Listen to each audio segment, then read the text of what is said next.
Hi friends, ಎಲ್ರಿಗೂ ವಿಜಯ ಅಡುಗೆ ಮನೆಗೆ ಸ್ವಾಗತ. ಎಲ್ಲರೂ ಹೇಗಿದ್ದೀರಾ? ನಾನು ಚೆನ್ನಾಗಿದ್ದೀನಿ.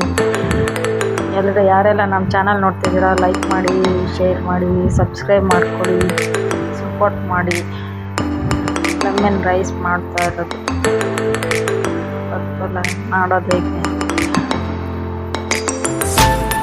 ಕಡಲೆಬೇಳೆ, ಉದ್ದಿನಬೇಳೆ, ಕಡಲೆ ಬೀಜ, ಸಾಸಿವೆ, ಈರುಳ್ಳಿ, ಹಸಿಮೆಣಸಿನ್ಕಾಯಿ ಎಲ್ಲ ಒಗ್ಗರಣೆ ಮಾಡ್ಕೊತಾ ಇದ್ದೀನಿ.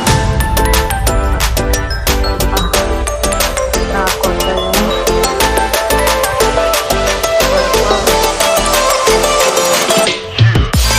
ಮಿಕ್ಸ್ ಮಾಡ್ಕೊಳ್ಳೋಣ.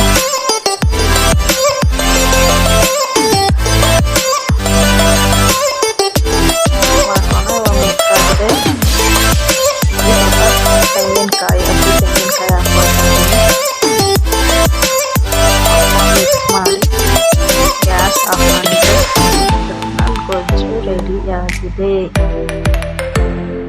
ಚಿತ್ರಾನ್ನ ಗೊಜ್ಜು ರೆಡಿಯಾಗಿದೆ. ಇವಾಗ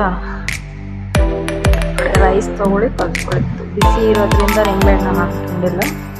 ಇಲ್ಲಿ ರೈಸ್ಗೆ ಹಾಕ್ಕೊಳ್ತಾ